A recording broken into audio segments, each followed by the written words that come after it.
muchísimas gracias por su presencia. Hoy vamos a hacer el lanzamiento de un libro de la Facultad de Ingeniería. Se trata de Arriostramientos de Pandeo Restringido, Análisis, Diseño y Desempeño de Edificaciones en Colombia. Este es un libro que escribieron los profesores Juan Andrés Oviedo y el profesor Juan Carlos Reyes, quien nos acompaña esta tarde. Para quienes no conozcan al profesor Juan Carlos, él es profesor titular y director del Centro de Investigaciones en Materiales y Obras Civiles, CIMOC, de la Universidad de los Andes, Colombia.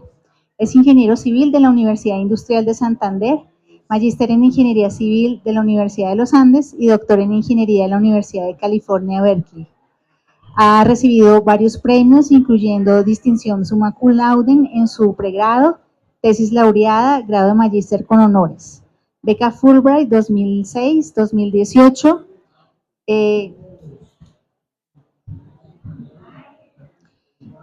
hace Outstanding Journal Paper, distinción docente del 2019, premio Deodoro Sánchez 2020 como integrante del comité AIS 600 e investigador destacado del 2023.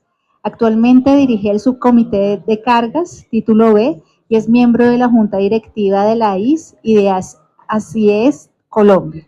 Profesor Juan Carlos, muchas gracias por tu compañía. Entonces te doy el micrófono para que arranquemos. Muchas gracias. Bueno, me gustaría presentarles lo que es de manera general, este libro que se llama Arriostramientos de Pandeo Restringido. Y pues la idea de crear un libro como este es porque no tenemos en Colombia ningún otro libro similar sobre esta temática, entonces es un libro único que existe hoy disponible en español, obviamente en inglés y en otros países pues vamos a encontrar libros sobre esas temáticas, pero en Colombia o Sudamérica en español pues no lo vamos a tener. Esta tecnología que se desarrolla en el libro es una tecnología que se está utilizando bastante en los últimos años, sobre todo a nivel internacional, y por eso también se justificaba tener un libro sobre esto.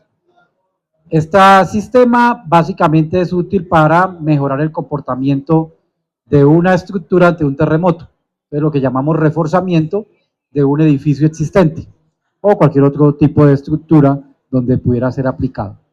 Las estructuras pueden ser de concreto o de acero, y la guía que se presenta acá es más que todo dedicada a personas que están dentro del mundo del diseño estructural y también para estudiantes que están interesados en esta temática, para los cuales se van a desarrollar cursos específicos sobre la temática. Entonces, en este caso, cuando uno tiene un arriostramiento convencional, como los que ustedes ven a veces en algunos edificios, durante un terremoto, esos arriostramientos lo que harían es que se irían a pandear, se van a presentar ese comportamiento que vemos ahí, ¿cierto? Si la carga actúa en ambas direcciones, el arriostramiento se va a pandear en las dos direcciones y eventualmente va a sufrir fractura, ese elemento que está ahí. Ese es el comportamiento clásico de un edificio que tiene arriostramientos convencionales. Hay estudios como este que se muestra acá, ensayos que se han hecho, donde se ve cómo es ese comportamiento en la vida real en un pórtico, que en este caso es de acero, y tenemos allí las riostras colocadas. Como ustedes se dan cuenta, las riostras se están pandeando, y después de un momento ese pandeo va a generar fractura de estos elementos. Se dan cuenta aquí ya este elemento se rompió, y por acá el del otro lado también va a empezar a tener problemas, y se pierde realmente el efecto del arriostramiento. Entonces eso es lo que veríamos en este tipo de pruebas que pasaría en el caso de un terremoto. Esto es lo que queremos, diríamos, evitar con ese tipo de tecnología que es el arriostramiento de pandeo restringido. Es que esto no se presente y que no haya fractura prematura en los elementos. Entonces, aquí después vamos a ver un acercamiento sobre esta zona donde se ve que ese elemento se va a fracturar. Esto es un video tomado de unas pruebas de laboratorio que hizo un compañero mío de doctorado cuando estaba en Berkeley. Entonces aquí vemos cómo se fractura el elemento cuando tenemos pandeo convencional. Entonces lo que queremos es tener un elemento que no se pandee. Entonces, que durante un terremoto su comportamiento sea estable para un lado y para el otro sin que presente pandeo y que la fractura del elemento se retarde de manera importante, de manera pues que tenga un comportamiento adecuado durante un terremoto fuerte.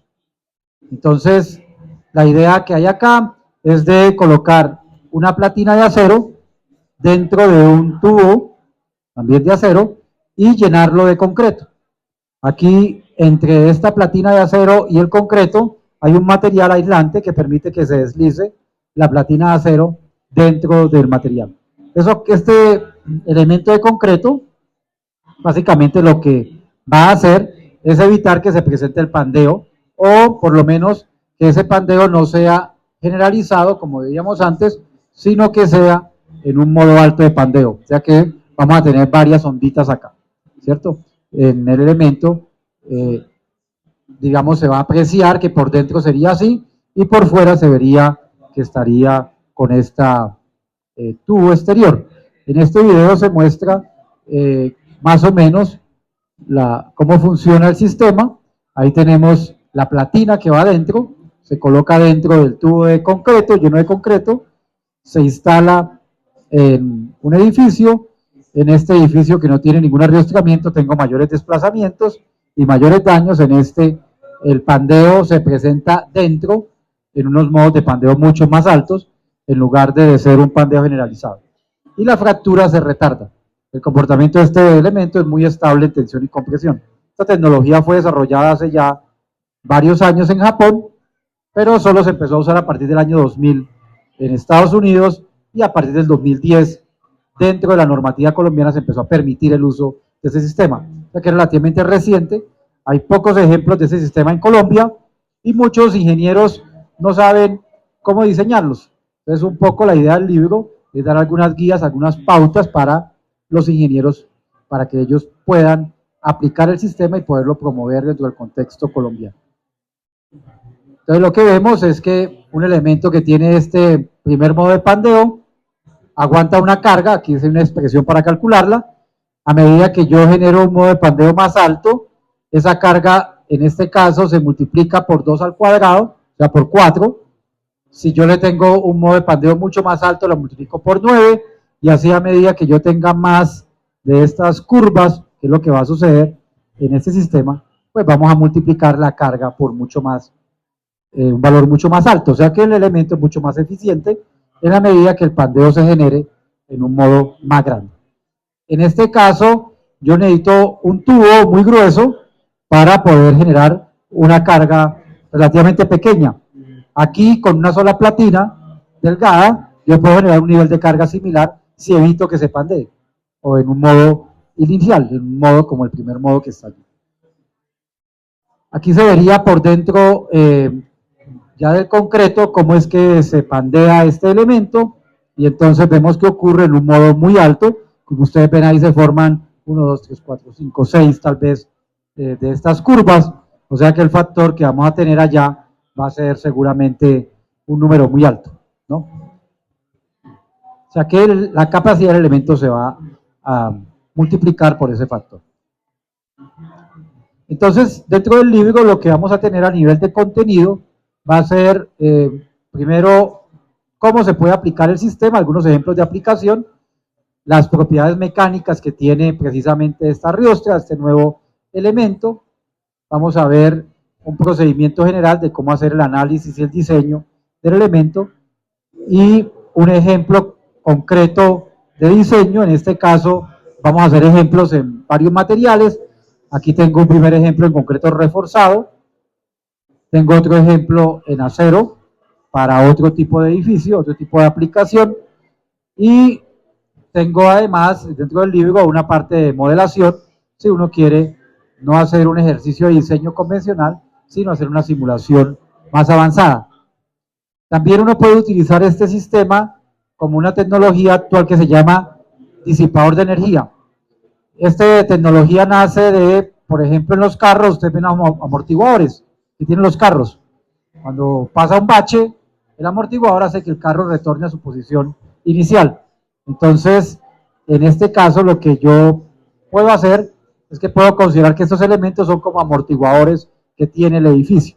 Entonces, durante un terremoto van a disipar buena parte de la energía sísmica y uno podría sacar ventaja de eso usándolo como un disipador de energía y no como una riostra, diríamos, convencional. Hay una parte de desempeño sísmico que es precisamente evaluar cómo este tipo de elementos mejoran el comportamiento de la estructura. Otra parte final dedicada a las conexiones, que es un tema muy importante, es cómo conecto el elemento con la estructura adyacente.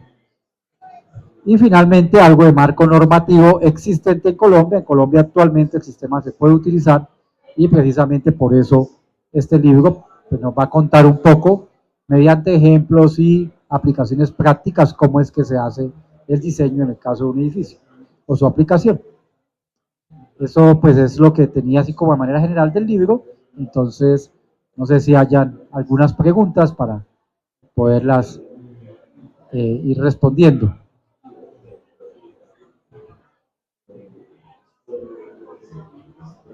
En la universidad con este arrastramiento recibe el pandeo no, pero sí tenemos edificios con arrastramientos convencionales. En la universidad tenemos el edificio de la cafetería, que recientemente le colocaron unas riostras precisamente para mejorar su desempeño, dado que es un edificio vulnerable desde el punto de vista sísmico, y esos arriostramientos pues son convencionales. Se supone que ese edificio a futuro se va a demoler y se va pues a crear una nueva cafetería, pero mientras tanto pues hay que garantizar la seguridad de las personas que estamos dentro de la universidad. Entonces se colocaron estas riostras de acero, que serían unas riostras convencionales. El otro edificio que tiene riostras también es el edificio, uno de los edificios del gimnasio, arriba, donde están las máquinas. En ese edificio donde están las máquinas y hay unas salas de eh, baile y demás, ustedes ven en la fachada del edificio hay unas riostras también convencionales. Eso es un edificio concreto que tiene riostras de acero, igual como sucede en el edificio de la cafetería. Y en buena parte de los centros comerciales que hay en la ciudad, de hecho los parqueaderos de aquí de Corferias, que están afuera, edificios de parqueaderos, también tienen arriostramientos convencionales, centros comerciales como el que se llamaba Calima, que queda aquí cerca, también tiene arriostramientos convencionales, los parqueaderos de Alcosto, de la avenida 68, también tienen ese sistema, en los dos edificios de parqueaderos nuevos que han hecho. Entonces, el sistema de arriostramiento convencional es bastante usado. Sin embargo, esto presenta un poco el futuro de lo que serían esos sistemas con una mayor capacidad, diríamos, desde el punto de vista sísmico. Entonces, a futuro la esperanza es que cuando se piense en colocar ese tipo de riostras, se decida por un sistema como este en lugar del sistema convencional. Y un poco es lo que quiere motivar también este libro.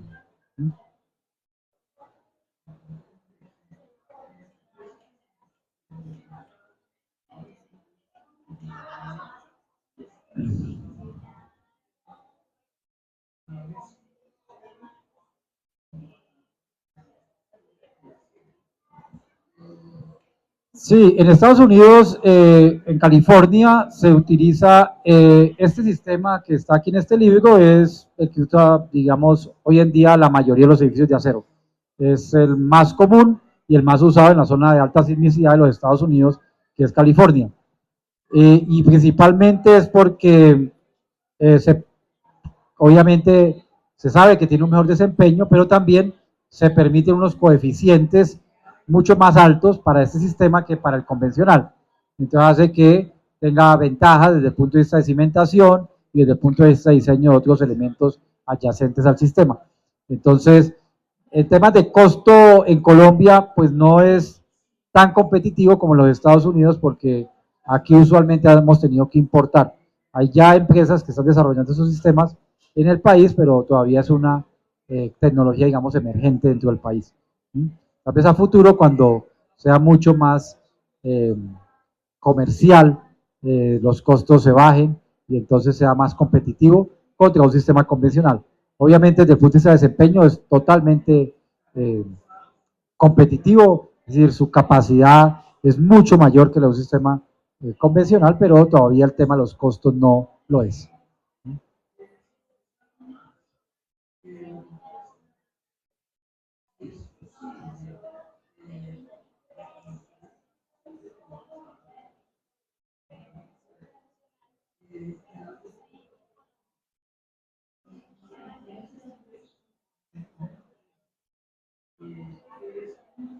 En Colombia tenemos clasificado el país dividido en tres zonas, unas que llamamos zonas de amenaza sísmica baja, otra intermedia y otra alta.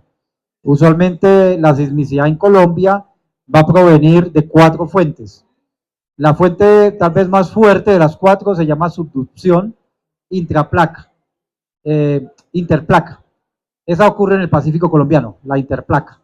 Y allá tenemos en todo el Pacífico, desde el Chocó hasta bueno, la parte más sur del país, vamos a tener una zona de amenaza sísmica alta. La otra zona de amenaza sísmica alta muy conocida es lo que ocurre aquí en los cerros orientales, muy cerca de Bogotá. Detrás de Monserrate, hacia los cerros, vamos a encontrar zona de amenaza sísmica alta. Y también si subimos ahí, la fuente sísmica se llama cortical, es decir, son rupturas que hay, fallas geológicas que se generaron por el proceso de subducción hace varios millones de años, ¿cierto? Pero que existen dentro ya de la parte continental, no en la, digamos, conexión entre las placas oceánicas y las continentales, como ocurre en el Pacífico, sino que ya está más adentro. De hecho, la cordillera de los Andes se formó por esa subducción, porque la placa continental, la placa que está en el mar, empezó a meterse por debajo de la continental. Y entonces eso levantó, digamos, las montañas, los volcanes y toda la actividad que tenemos en esa zona. Y precisamente aquí tenemos como el final de ese levantamiento, que son el final de la cordillera oriental, y ahí tenemos fallas geológicas importantes, que generan sismos muy importantes para Bogotá. Las otras dos fuentes que hay, además de esta cortical y la subducción interplaca, son el nido sísmico Bucaramanga, hacia el norte, son sismos muy profundos, también generados por toda esta actividad, y la otra es la intraplaca, que también afecta a ciudades como Medellín, y obviamente Bogotá, aunque Bogotá está su sismicidad dominada más que todo por lo que pasa hacia los cerros orientales. ¿Sí? Entonces, dentro del contexto colombiano, pues claramente tenemos ciudades de muy alta actividad sísmica, como por ejemplo Cali, una ciudad grande, o Bucaramanga, o bueno, en fin, tenemos una gran cantidad de ciudades en zonas de amenaza sísmica alta. Bogotá está en zona de amenaza sísmica intermedia. Entonces, aquí tenemos sismos de un poco, esperamos que la afectación sea sismos de unas magnitudes un poco, diríamos, menores y también un poco más alejados de la ciudad. Esperamos fuentes a unos 50 kilómetros o cosas de ese tipo. En otros lados las fuentes pueden estar mucho más cercanas. En el eje cafetero, ¿cierto? Como ya sabemos, han ocurrido terremotos importantes y la zona, obviamente, de la costa pacífica colombiana. La zona de menor actividad sísmica del país está localizada en los llanos orientales, la Amazonía, que es donde realmente no hay población, porque ahí el terreno ya es plano, o sea que ya toda esa interacción de las placas tectónicas se concentró, obviamente, donde están los Andes, las cordilleras de los Andes, y ya la otra parte no tuvo mayor afectación y es una amenaza sísmica baja. De hecho, dentro del continente, digamos en Sudamérica, Brasil, casi todo es amenaza sísmica baja. Pero Colombia, a pesar de que en área tiene una buena parte de área amenaza sísmica baja, no es así desde el punto de vista de las ciudades más grandes. Las ciudades más grandes no están localizadas en amenaza sísmica baja, sino en intermedia o alta. Hay también una zona hacia la parte norte del país que es amenaza sísmica baja, ¿cierto? Y eso es como está más o menos dividido el país. Medellín, Bogotá están en intermedia, como decía Cali, Bucaramanga también están en alta, y bueno, si sumamos la población expuesta a terremotos en Colombia, pues es un porcentaje muy grande de la población total, porque las ciudades grandes están construidas donde tenemos mayor actividad. Listo. Muchas gracias. Muchas gracias, profesor. Invitamos al público a comprar el libro. Está aquí en la Feria del Libro. También lo pueden conseguir en nuestra página de ediciones www.uniandes.edu.co y muchísimas gracias por estar aquí acompañándonos, por su presencia. Mil gracias.